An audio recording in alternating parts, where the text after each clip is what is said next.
Today on Comicstorian, Batman takes Venom, the strength-enhancing drug. This is Comicstorian. We take some of your favorite storylines, break them down into a synopsis, cutting out all the extra fluff and B-plots, and only tell you the core thing that is important. The idea is so that you can understand what's going on in the world of comic books and add these to your collection, or just get caught up so you can go buy the next issue. All alterations are to prevent copyright problems, and all art is owned by its respective companies. Today we're going to be bringing you a classic storyline known as Batman Venom.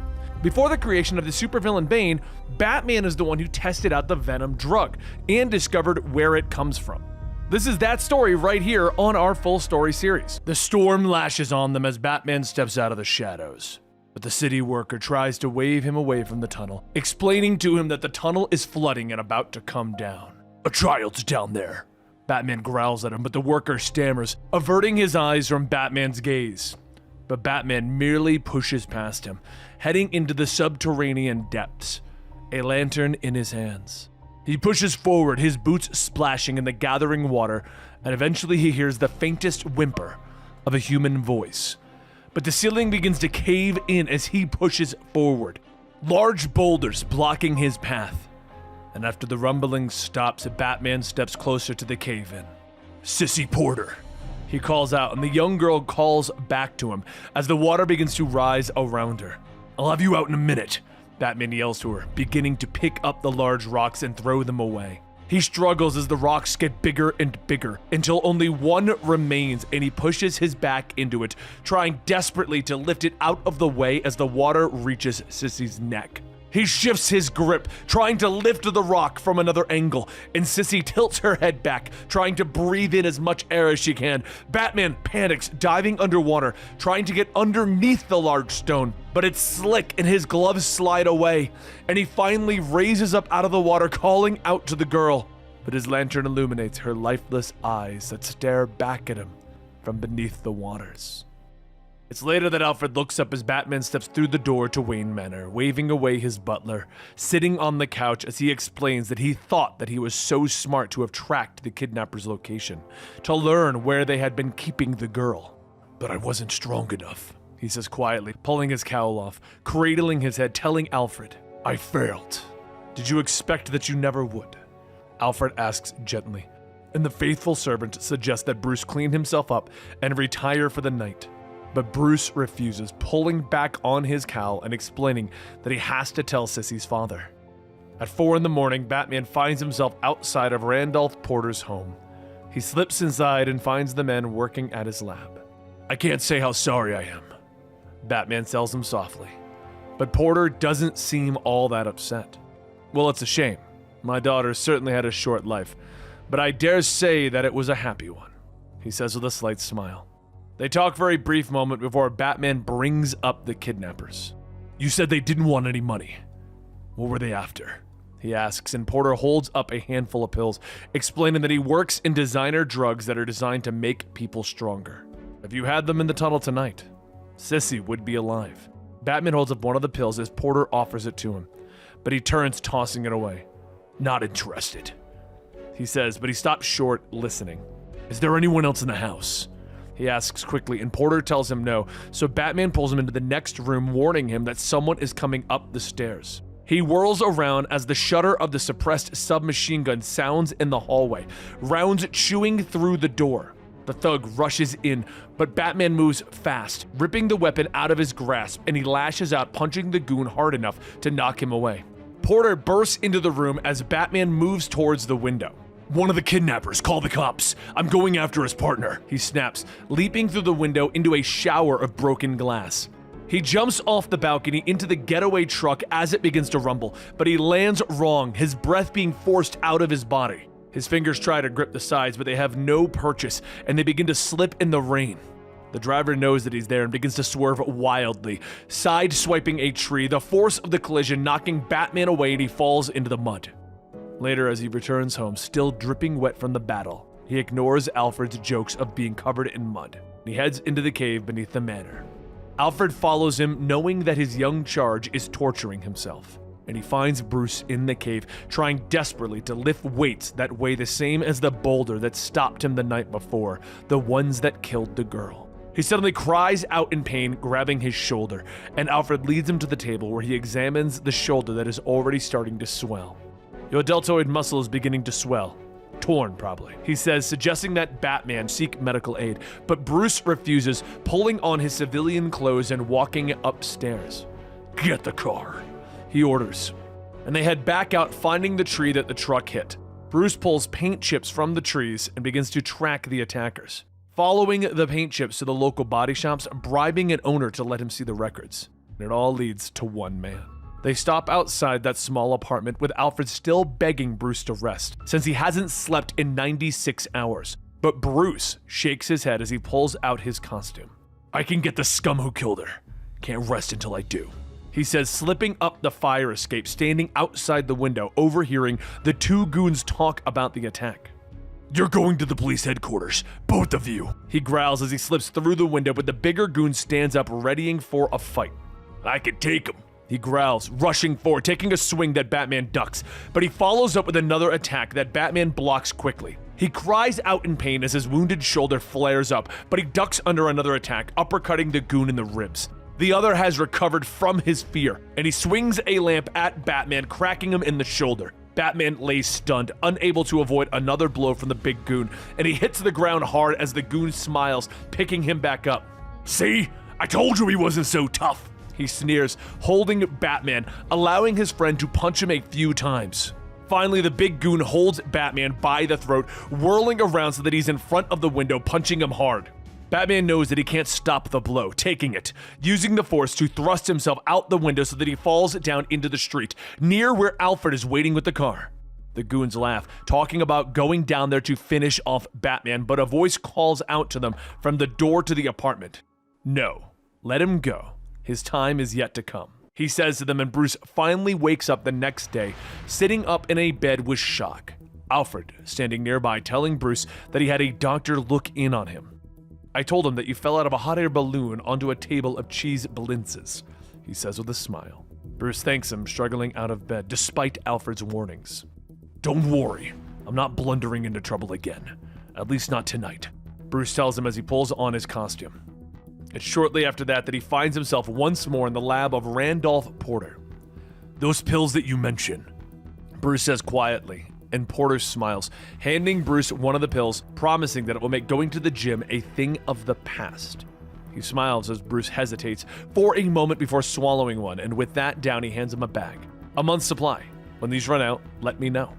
Batman stalks onward that night, finding the bar where the two goons are hanging out. He finds the scared one at the bar, putting his hand on his shoulder. You weren't hard to find, he growls as he lifts the man up, throwing him across the room. He whirls on the big one. Your turn, he hisses, and the big goon smiles, throwing a punch, but Batman easily catches it, fear passing through the big goon's eyes as Batman lashes out at him, punching him hard enough to throw him across the room and out the bar's window. A moment passes as Batman feels something in the base of his spine, and it begins to travel upward to his mouth. He throws back his head, beginning to laugh maniacally. 3 months have now passed, with a shadowy man kicking in a door. He stands ready as two of the goons rush him, but he grabs them by the throat, lifting them up and throwing them onto another group of goons on the table. He grabs a furnace, ripping it out of the floor, lifting it over his head, smiling down on the goons that cower in fear. Do you know what I'm doing, punk? I'm trying to decide just which of your holes to cram this into. He sneers and he drops the furnace, lifting the goon up, slamming him into the wall, wailing on him several times. He drops him, listening to him gasp as he pulls himself across the floor. And once he steps back outside, the cool rain now falls on his face, and he laughs. He enjoys it. What, may I ask, was the point of this exercise? Alfred asks as Bruce finishes telling him the story of his night's escapades. Scare them, Alfred. Make them afraid to show their faces, he says as he takes off his hat and coat. He reaches down, picking up the 690-pound dumbbell, easily lifting it over his head. Alfred stands nearby, questioning why Bruce is bothering to work out anymore, and why he doesn't go out as Batman. Damn if I know. It just doesn't feel comfortable anymore, Bruce says as he reaches down for the free weights and begins to knock out bicep curls. That is the answer. Another might be that it represents something that is shamed by your present behavior, Alfred notes, but Bruce snaps at Alfred, ordering him to mind his own business, and the butler sniffs heading up the stairs. "Where are you going?" "Away from you," Alfred calls over his shoulder, and anger fills Bruce as he finishes his workout. He walks over to his batsuits, promising to show Alfred the truth as he pulls them on. In a short amount of time, he's in Porter's lab with the scientist smiling back at him. "Good to see you again," he says. "Right. Nice to see you. You have them?" Batman asks, his eyes searching for pills, and Porter nods, but instead waves over a U.S. Army general standing in the office. "This is General Timothy Slaycroft. The general would like to make you an offer," Porter says, and Batman and the general shake hands as Claycroft says that he is a consultant on the private project about national security and would like to work with Batman. "I'll think about it," Batman says, before turning back to Porter asking for his pills. Porter smiles, handing him a small bag, and Batman looks at it for a moment. "There are only 4, he says quietly, and Porter nods, studying Batman closely as he explains that he didn't have much time this week and that Batman should stop in and get some later. "Is that a problem?" he asks, still studying Batman. There's a moment of hesitation before Batman answers. "No, of course not," he says, and he turns to leave, but stops at the door and tells Porter that he has found the 2 thugs that have kidnapped his daughter. "Not a good idea. Surely there are other criminals you can harass," Porter notes, but Batman turns, walking out the door, and Porter smiles, looking at the general. "I'm pleased. Notice how dull he seemed? How anxious he was to get the pills? Another week and he's ours," Porter tells his friend, but the smile drops as he explains to the general that they have another problem, that Batman might find out that the 2 goons were actually working for them. "I'll take care of it," the general says, reaching for the phone. Outside, Batman moves quickly, realizing that someone is lurking in the shadows. He grabs the large man, throwing him to the ground, demanding to know who he is, but the young man screams in pain, explaining that he is the general's son. Batman hesitates before letting the young man up. "I can see the resemblance around your eyes. Word of advice, don't lurk around the darkness, stand in the light," Batman tells the man, and he smiles at Batman and agrees, allowing the Dark Knight to slip away. He moves through the city quickly, finding the rundown apartments the 2 goons are staying at. But as he moves through the building, he hears the sound of gunshots echoing from upstairs. He doesn't hesitate, kicking in the door, but he's too late and only finds the goons on the floor, laying in pools of their own blood. He moves towards the open window, hearing the sound of running feet in the alleyway below, and he looks down to see the 2 shooters moving towards their car. Batman turns back to the apartment, knowing that he can't move quickly enough to stop them. But he grabs the fridge, wrenching it out of the wall easily. He whirls around, his costume ripping as his muscles bulge. He lifts the fridge over his head, throwing it through the wall, and it sails through the air, landing on the car, making sure that it's going nowhere. In mere moments, he's back on the street, rushing through the smoke and the broken glass, not thinking as he rips the car door off its hinges, pulling the man free. "You did the dirtbags upstairs, and you're gonna tell me why. But not right away." Batman snarls as he pulls the thugs in close, a look of crazed enjoyment on his face as he throws the man away. He stalks down the alleyway, his mouth twisted in a crazed sneer. "First, I'm gonna hurt you a while." He laughs, reaching for the goon, but a voice calls out to him from behind. "Mister, watch out!" it screams, and Batman turns to see the second gunman struggling out of the wreck, his gun shakily aiming at Batman.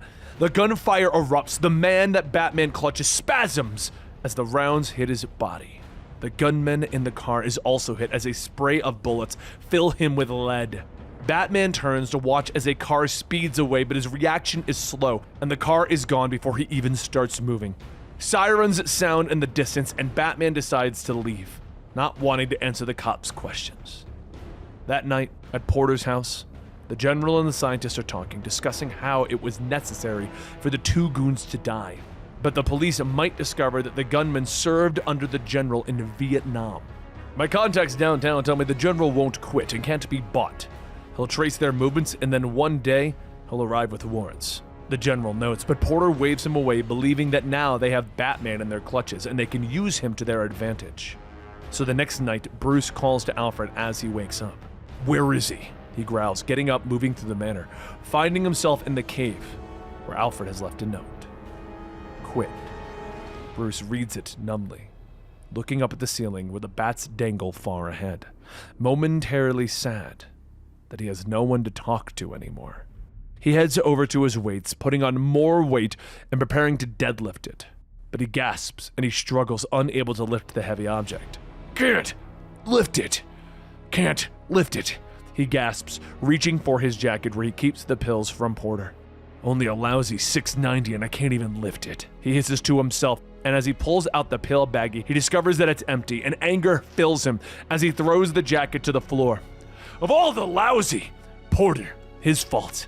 Should have given me more like I asked. He thinks he can get away with it. He's got another thing coming, Bruce yells in the emptiness of the cave. And in a short time, he has returned to Porter's house, his anger overwhelming him as he kicks in the door. Give them to me, he snaps, pointing at Porter and ignoring the general. Are you prepared to earn them? The general asks, and Batman whirls as if noticing the general for the first time. What do you mean, earn them?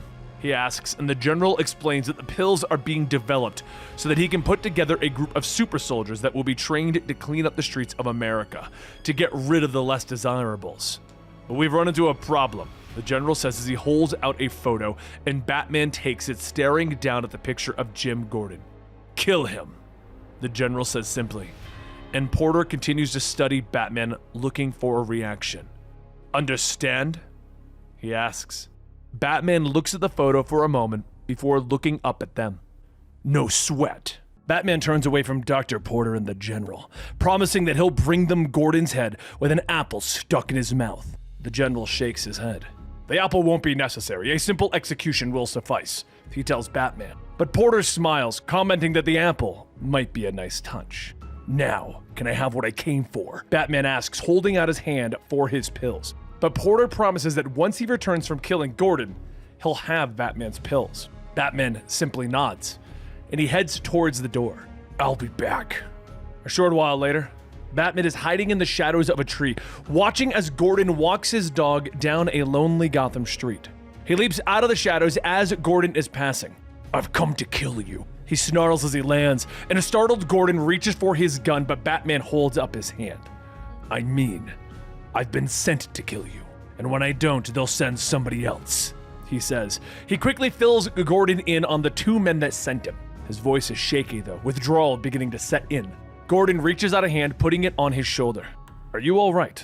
No, Batman says quietly, but the anger suddenly fills him and he grabs Gordon's jacket, gritting his teeth. I'm going after them now. Maybe I'll get them. If not, you hit them in the morning. Back at Porter's house, General Slaycroft gets off the phone, informing his colleague that Gordon has learned that the gunmen serve underneath him. By now, Gordon has informed others. It's only a matter of time until they connect us, he tells Porter, and he nods. We better hurry. The plane leaves in an hour, he says, but a voice growls out of the shadows as the three men are heading to their car. You aren't going anywhere, Batman hisses, leaping down, blocking their path, the general moving in to attack them, but Batman easily shoves them aside, and as his young son moves to help him, Batman rushes forward, grabbing Dr. Porter, lifting him up, and throwing him over the car. You're going downtown, he snaps as he reaches for the doctor, but Porter pulls a bag of pills out of his pocket. Do you recognize these? Do you want them? He says, throwing the bag of drugs into the nearby bushes. Batman hesitates for a moment before dropping the doctor and rushing after them. The car screeches away behind him as he's searching. Got them, he says with glee as he lifts the bag out of the dirt and begins to laugh maniacally. He suddenly stops as a moment of clarity shows him what he has become. And he stands, spilling the pills out on the ground, crumpling the bag. He finally knows what he must do. He puts in a call into Alfred, begging his old friend to help him. Meet me at the mansion in a half an hour. Please, he says quietly after he tells Alfred his plan. He's still angry when Alfred meets him, and Bruce stands before the grandfather clock, ordering Alfred not to let him out of the cave for a month, promising that he has enough food and water. What about the other exits, sir? Alfred asks as Bruce walks into the darkness. I've blocked them all, he says over his shoulder. Alfred tries to argue again, but Bruce turns, glaring at him, and finally Alfred relents, sealing the door.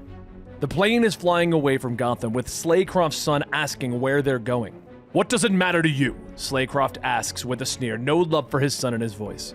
I'd just like to know, Timothy asks, and Slaycroft sighs, explaining to his son that they are heading to the island of Santa Prisca, where they can continue Porter's research quietly. Then we shall return to Gotham and continue our business there. Time continues to pass on the island as Porter and Slaycroft continue their work in the large mansion that they purchased. Timothy spends his time exploring outside where he meets a beautiful local girl. Meanwhile, 10 days have passed since Bruce was locked away in the cave. Alfred stands by the intercom, listening to the sounds of darkness below, the grunts, the sounds of distress and of pain, and he briefly thinks about saying words of encouragement to his young charge, but quickly steps away from the speaker, knowing that Bruce must defeat this on his own. Back over at Santa Prisca, Porter and Slaycroft have decided to use young Timothy as their test subject to transform him into the perfect soldier. "You'll give him the pills?" the general asks as he watches Timothy trying to lift weights. But Porter steps up with a syringe in his hand, smiling as he stares at the green liquid inside. "Oh, I've made something better than pills," he says to the general. 15 days pass with Alfred continuing to listen, and Timothy continuing to see the young woman on the island, with Porter and his father finally becoming aware of the relationship. "I think the young woman may be very useful to us," Porter notes as they continue to watch. With that, 20 days pass, and Alfred listens quietly. The serum, meanwhile, over at the island seems to be working. Young Timothy is stronger now, easily lifting 150 pounds over his head. "When do we begin the other part of his training, the surgery?" Slaycroft asks Porter, and Porter smiles. "Hard to say. If all goes well, I'll start the insertations in 2 weeks or so." Slaycroft continues to look at him, both talking as if Timothy isn't even around. "Will he survive?" the general asks, and Porter looks at him. "Does it matter?" Later, Timothy is with his girlfriend, but he seems angrier. His mind is slower. She asks him not to be so rough, but he sneers at her, grabbing her by the arms. But Dr. Porter is suddenly there. "Young Timothy, I hate to interrupt this lovely day, but we have business elsewhere," he says with a big smile. Timothy doesn't argue as he lets the doctor lead him away, and his girlfriend calls out to him, telling him that she doesn't want to see him anymore. "Don't worry, Timothy. You'll see her again. I promise," the doctor says with an evil smile. It is now day 31 and the surgery is successful. Porter removing the bandages from Timothy's body, explaining to the general that the subdermal plates that he is inserting seem to be working. "My son," the general says quietly, looking at what they have transformed Timothy into. And he raises a pistol, opening fire, shooting his son twice. Porter steps forward, making sure that Timothy's skin isn't even broken, and that the young man can no longer even feel pain. "You're lucky, Timothy. You're a lucky Superman," Porter proclaims. And finally, back at the mansion, Alfred stands before the grandfather clock. It is time. He slides the secret door open, staring into the darkness of the cave. "Master Bruce! Batman!" he calls out, his eyes widening as something lurks out of the shadows and Bruce reveals himself. His body is emancipated, his costume in rags, and he stumbles slightly as Alfred looks at his long hair and beard. "I'm all right," Bruce tells him hoarsely and stands back up, stepping out into the house. Alfred offers to make him dinner, but Batman steps to the window, looking out at the world. "Not yet. I want to take a shower first, a long one. Then some toast and hot tea. Then, I think I'll go sit outside in the sun," he says quietly. On the island, Timothy's girlfriend struggles. "I don't want to be with you," she shouts at Timothy, unable to escape his grip, but he gets angry, wrapping his hand around her throat. "Kill her," the general orders, and Timothy doesn't hesitate, slamming her against the wall, allowing her body to slide down, leaving a smear of blood. "Serves her right. She shouldn't have been so standoffish," Slaycroft says as he regards the body. Timothy turns, walking out the door without a word. "Well done. If we can make that weakling of a man into this Superman, we can do it to anyone," Slaycroft says, smiling at Porter. It is later, after a little bit more recovery, Bruce pulls on his costume, and Alfred comments that he is finally starting to fill it out again. "Yes, convalescence is over," he says, and Alfred nods. "A cause for lamentation among Gotham's underworld," he says with a smile, but Bruce shakes his head, explaining that he is leaving the city. "I'm going after Porter and Slaycroft," he says as he pulls on his cape, telling Alfred that he can't allow them to go free, that he'll never forget what happened to him in the cave, what he became. "I won't be able to rest until I know that they can't do that to me again."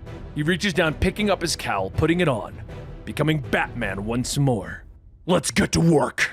As time passes, as Batman is looking for the answers, General Slaycroft is shouting, "Attack!" His modified soldiers rushing from the woods, attacking the local militiamen of Santa Prisca. One pulls out a pistol, ordering the men to stay back in Spanish. When the weapon goes off, the bullet hitting the man's chest, barely making him flinch. The soldier steps forward, slamming his fists together on either side of the man's head, killing him. The general looks on passively as his soldiers finish up, the entire village now destroyed. Should they burn the huts, do you think? Porter asks, but the general shakes his head. No point. The exercise doesn't require it, he says, turning to his men, ordering them to move out on the double. Later, over at the Santa Prisca mansion, General Slaycroft comes into the den to find Porter taking down some of his own pills. Are you feeling ill, Doctor? He asks, pointing out that Porter has been taking more pills as of late. Are you worried that I'll become an addict? You forget to whom you speak, General. Porter says offhandedly, explaining that he has been taking the drugs for some time to help alleviate his emotional responses after they began their work and he lost his daughter. He stands, offering to make the general his own prescription. I'm living on my own pain, the general tells him simply, and they both step out onto the balcony as Porter asks about the training. Their super soldiers all stand at attention in the courtyard below. I called them to attention 9 hours ago. None of them has moved a muscle since, Slaycroft explains. Porter smiles, telling him that they won't move until they die of starvation. Slaycroft nods, explaining that they are almost ready to return to the United States, to Gotham City, to deal with the scourge that has overtaken America. Meanwhile, Bruce Wayne and Alfred have bought a private jet, and they're using it to fly over the island of Santa Prisca to do some reconnaissance. Far below, General Slaycroft hangs up the phone, thanking his informant in Haiti for the information. And he turns to Porter, explaining that his intel indicates that 2 Americans have purchased a private plane in cash and they have loaded it up with electronics. Should that interest us? Porter asks, taking even more pills, and Slaycroft nods, telling his friend that he believes that the Batman has come for them. It's not him. It can't be.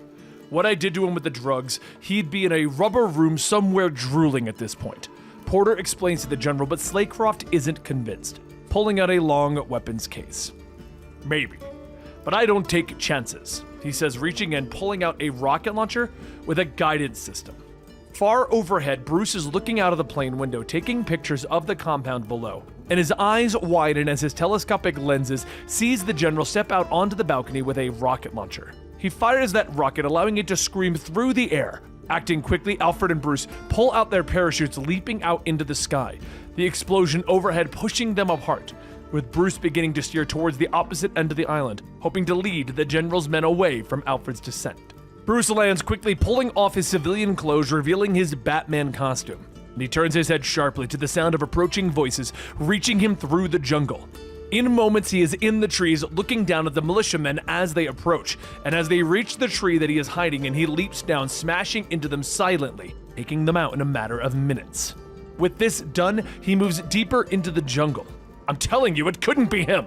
Porter insists, explaining to the general that the amount of drugs that Batman has taken, he would simply be a wreck, barely able to keep it together. Is it so difficult for you to admit that you failed? The general asks as he reaches into his desk drawer to pull out a service pistol. Holstering the weapon, he heads out onto the balcony, ordering his squad to patrol the compound and not allow anyone in or out. They nod, heading off. We should be safe here, between your zombie squad and Gomez's men. I sure hope so, Porter says as he pulls together his research papers. The phone rings and the general answers, and after a moment of conversation in Spanish, he hangs up, informing Porter that the militiamen have found something. As night has fallen, Batman has made it to the other side of the island, but he finds only the lonely parachute and no Alfred. He pulls himself into the trees, having nothing else to do but wait. And as morning dawns, he hears a helicopter flying overhead, the sound of the general's voice magnified by a megaphone echoing throughout the jungle. You down there, masked man! Wherever you are, look up here! Batman looks up to see Alfred dangling from a rope, and the general continues to shout, telling Batman that they will cut Alfred and put him in the water at the south end of the island, where the sharks feed. He'll be eaten alive unless you rescue him, he says as the chopper buzzes away. In a short amount of time, Batman is stalking across the beach, heading towards the general and Porter. Where is he? Batman demands, and Porter points out into the ocean, where Batman sees Alfred tied to 2 posts. We've nicked his ankles and feet. They've been bleeding into the water for a few minutes now, Porter explains, with the general offering to bargain, but Batman ignores him, removing his cape, stepping into the ocean. When I return, we'll discuss why you did this, he says simply. He begins to swim, passing a small boat with 2 militiamen. He gets to Alfred quickly as the sharks begin to circle him, but Batman grabs the post, twisting it around, kicking the shark hard in the nose.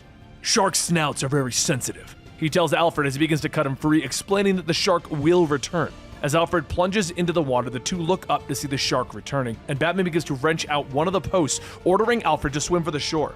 He cracks the post, lifting the jagged end out of the water and stabbing it into the mouth of the oncoming shark.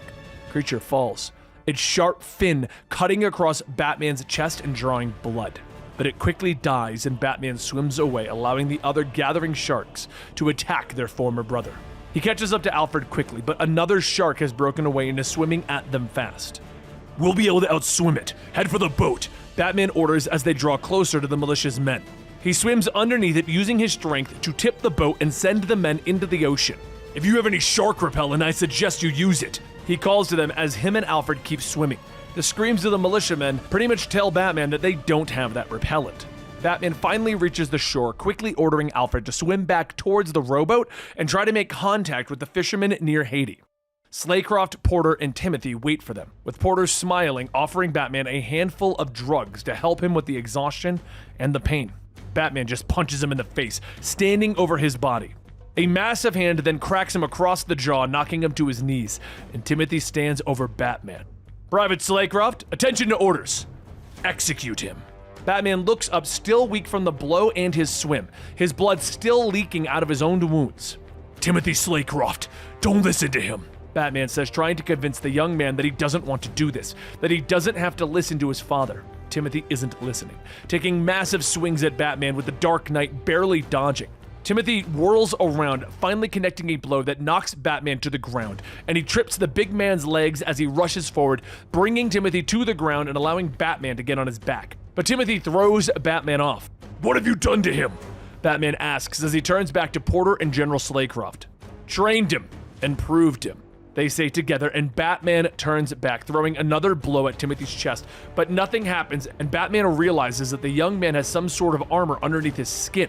He throws a rapid fire of blows to Tim's neck, stomach, and throat, but the young man doesn't stop coming, grabbing Batman by the throat, lifting him into the air, and beginning to squeeze the life out of him. "Wait, he's worth more as a guinea pig than a corpse," Porter shouts, but there's a moment of hesitation before Slaycroft orders his son to drop the Caped Crusader. "You have something in mind?" the general asks as he removes Batman's utility belt. He then begins to reach for Batman's mask, but Porter stops him.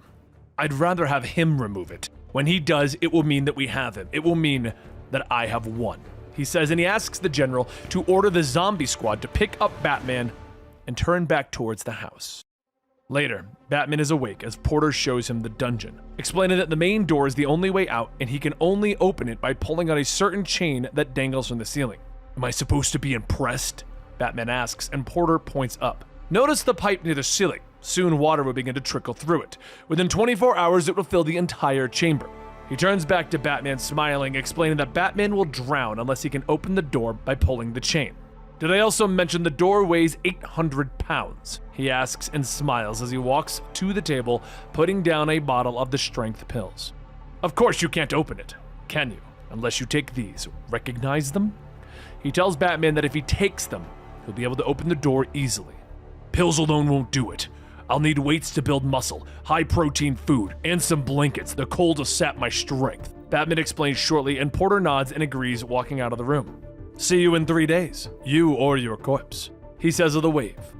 Meanwhile, out in the ocean, Alfred has finally come in contact with a ship. And back in his cell, Batman quickly gets to work after everything that he was asked for was delivered. He quickly takes the weights and flattens the bar to a point.